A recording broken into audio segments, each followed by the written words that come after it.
Magandang araw! Ngayon, ating pag-uusapan ang Tico Lake, isang natatangang destinasyon sa Chaong, Quezon, na hindi lamang maganda, kundi isa ring modelo ng sustainable tourism.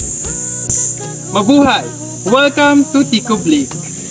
Kakadakol humanga bulu hatundo sa baguhatag kasagadan palimanong sa mga ginlaasan kultura tao iyan naawon kultura tao iyan huno naon ihipudong sa mga mata. Panahon ngayon, maraming likas na yaman ang nasisira dahil sa polusyon at hindi maayos na turismo. Pero, ang Tico Lake ay isang halimbawa ng tamang pangangalaga sa kalikasan. Ngayong araw, aalamin natin kung paano naging sustainable ang Tico Lake at kung paano natin ito mapapanatili para sa mga susunod na henerasyon.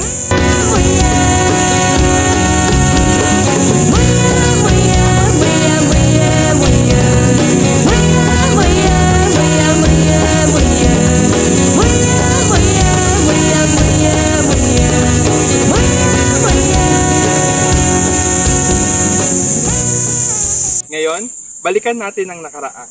How did Tico Lake come to be? Tico Lake ay isang volcanic crater lake na nabuo mula sa isang phreatomagmatic eruption, isang pagsabog na dulot ng pagsanib ng tubig at magma. Napapalibutan ito ng malawak na berdeng kagubatan at may malinaw na tubig, kaya't isa ito sa mga pinakamagandang natural na lawa sa Pilipinas. Ang mga matatanda, they tell stories, legends passed through generations. Some says a giant mourned the loss of his love, his tears filling the valley and creating the lake.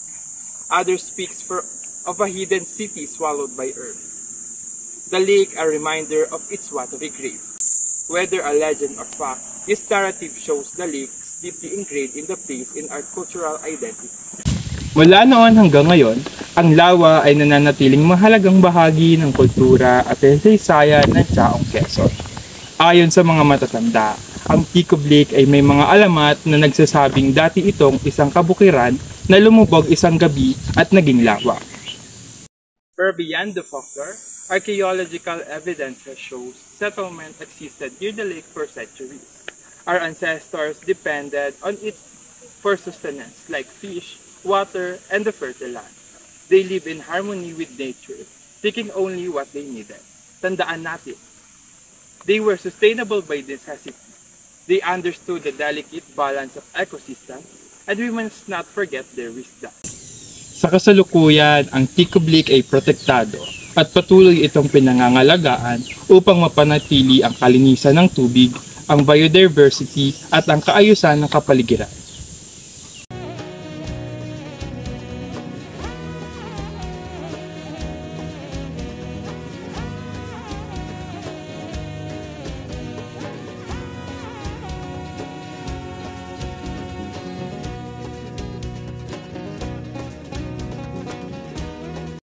Ang sustainable development ay isang konsepto na nakasentro sa responsableng paggamit ng likas na yaman, nang hindi sinasakripisyo ang kalikasan.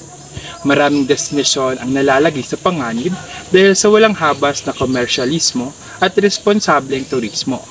Ngunit ang Tico Lake ay isang kahangahangang halimbawa na lamang ng pamamahala ng isang natural na yaman. Narito ang mga mahalagang aspeto ng sustainable development sa Tico Lake. Una, preserve natural environment. Hindi tulad ng ibang tourist spots na nagkakaroon ng malalaking infrastruktura na sumisira sa kalikasan, nananatiling natural at hindi na isa sa ilalim sa urbanisasyon ang Tico Lake. Sa pangangasiwa ng lokal na pamahalaan, mahigpit na ipinagbabawal ang malalaking establishmento na maaaring makaapekto sa ecosystem ng lawa.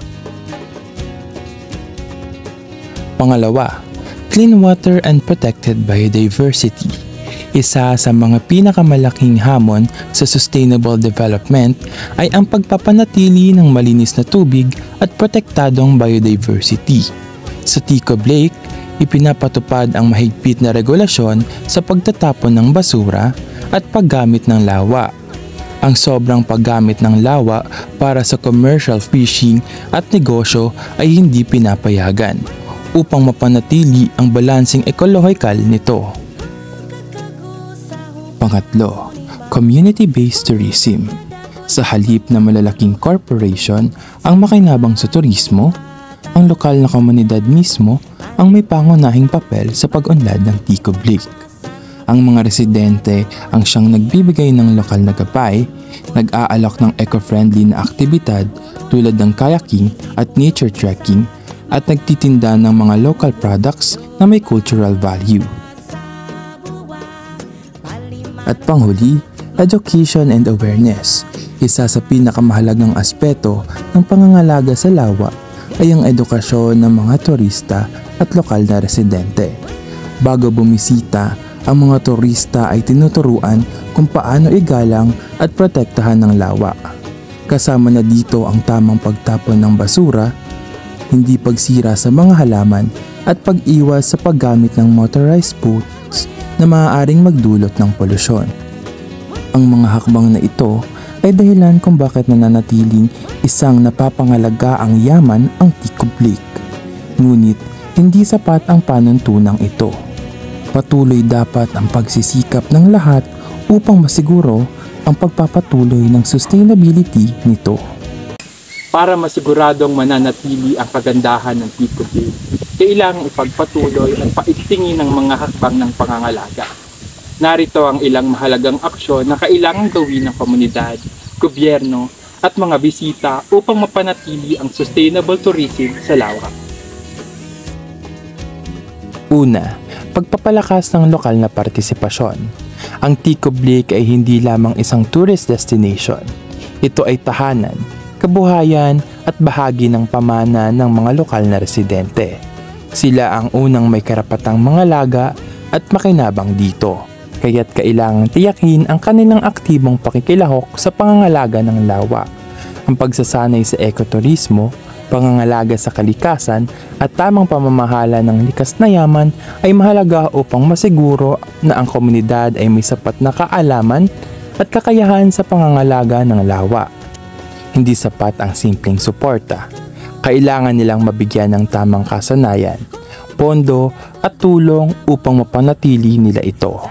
Bukod pa rito, dapat tiyakin na ang kita mula sa turismo ay direktang napupunta sa kanila. Ang transparent na pamamahagi ng kita ay makakatulong sa pag-unlad ng komunidad at masisigurong mas magiging masigasig sila sa pangangalaga ng lawa. Pangalawa, patuloy na mga hakbang sa konserbasyon. Hindi maaaring huminto ang ating mga hakbang sa pangangalaga ng Ticob Lake. Kailangang tuloy-tuloy ang environmental monitoring upang mabantayan ang kalagayan ng tubig, kalinisan at kaligtasan ng wildlife.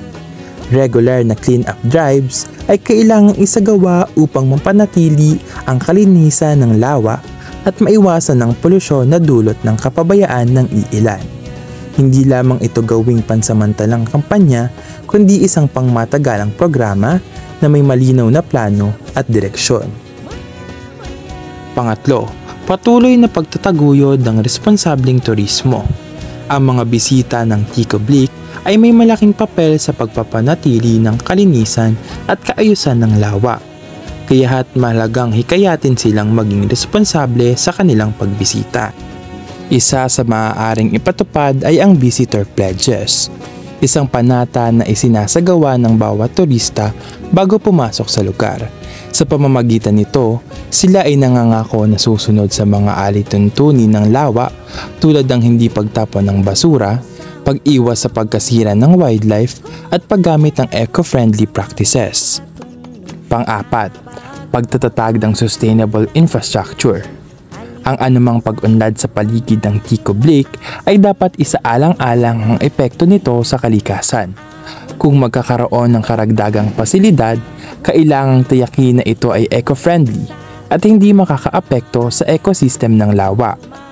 Sa halip na malalaking gusali o commercial na establishmento, mas mainam ang simpleng walkway, nature-friendly signage at waste management facilities. Ang mga ito ay makakatulong sa pamamahala ng turismo nang hindi sinisira ang natural na kagandahan ng lawa. At panghuli, ang pagsusulong ng kamalayan at edukasyon. Ang edukasyon ay susi sa pangmatagalang pangangalaga ng Ticob Lake. Ang kaalaman tungkol sa kahalagahan ng lawa, tamang pangangalaga at responsibilidad ng bawat isa ay dapat patuloy na ipakalat. Ang mga eskwelahan at barangay ay maaaring magkaroon ng regular na seminars kung saan ituturo ang tamang pamamahala sa lawa. Ang mas malalim na pag-unawa ng mga tao sa halaga ng lawa ay masisigurong mas marami ang magpapahalaga at magtatanggol nito. Sa mga hakbang na ito, masisigurado natin na ang Ticob Lake ay hindi lamang mananatilang isang destinasyon, kundi isang modelo ng sustainability. Isang yamang maipagmamalaki natin at iiwan bilang pamana para sa mga susunod pang mga salinlahi. Ang Ticob Lake ay isang buhay na patunay na posible ang sustainable tourism sa Pilipinas. Sa kabila ng patuloy na pag-unlad ng industriya ng turismo, nananatiling buo, maayos at napapangalagaan ang lawa. Isang halimbawang hindi kailangang sirain ng kalikasan upang makamit ang kaunlaran. Hindi lang tungkol sa ganda ng tanawin ang Ticob Lake. Ito ay isang modelo ng tamang pamamahala, isang halimbawa ng pakikiisa ng komunidad at isang likas na yaman na dapat ipreserba para sa hinaharap. Sa pamamagitan ng responsableng turismo, maaari nating mapanatili ang balanse ng kalikasan at ekonomiya. Kapag ang mga turista, lokal na pamahalaan at komunidad ay nagkakaisa sa pangangalaga ng lawa, masisiguro natin na hindi ito magiging biktima ng urbanisasyon. Hindi ito mawawasak dahil sa polusyon at patuloy itong magiging isang inspirasyon para sa iba pang likas na yaman sa ating bansa. Ngunit ang pangangalaga ng Ticob Lake ay hindi natatapos sa mga patakaran. Ito ay isang patuloy na responsibilidad para sa bawat isa sa atin. Bawat bisita na pumupunta sa lawa ay may papel sa pagpapanatili ng kalinisan nito. Kahit sa simpleng pagtapon ng basura sa tamang lugar, sa paggalang sa wildlife, sa tulong ng komunidad at lahat ng bumibisita, patuloy nating panatilihin ang Ticob Lake bilang isang modelo ng sustainability. Hindi lang ito para sa ating kasalukuyang henerasyon, kundi para sa mga susunod pang salinlahi na magpapahalaga sa likas na kagandahan ng ating bansa. Habang tayo ay papalayo sa Ticob Lake, bitbit natin hindi lamang ang mga alaala ng kanyang kagandahan, kundi pati na rin ang mas malalim na pag-unawa sa kahalagahan ng pangangalaga sa kalikasan. Ang lawan na ito ay hindi basta isang lugar na ating binibisita, kundi isang buhay na patunay na kung paano dapat natin pahalagahan ang biyaya ng kalikasan. Sa bawat paglalakbay natin, tandaan natin na ang tunay na diwa ng pagiging tagapangalaga ng kalikasan ay hindi natatapos sa pagbisita. Ito ay nagsisimula sa ating pangako na ipakalat ang kahalagahan ng pagprotekta sa ating likas na yaman. Ang Ticob Lake ay isang biyaya na dumaan sa mahabang panahon, hinubog ng kalikasan at patuloy na nagbibigay sigla sa mga naninirahan dito. Ang kanyang malinis at payapang tubig ay salamin ng ating malasakit. Kung paano natin ito alagaan ngayon ay magdidikta sa kung ano ang magiging anyo nito sa hinaharap. Sa ating pag-alis, magdala tayo ng inspirasyon na ang Ticob Lake ay hindi lamang isang tanawin na hahangaan, kundi isang paalala na sa ating mga kamay nakasalalay ang kinabukasan ng kalikasan.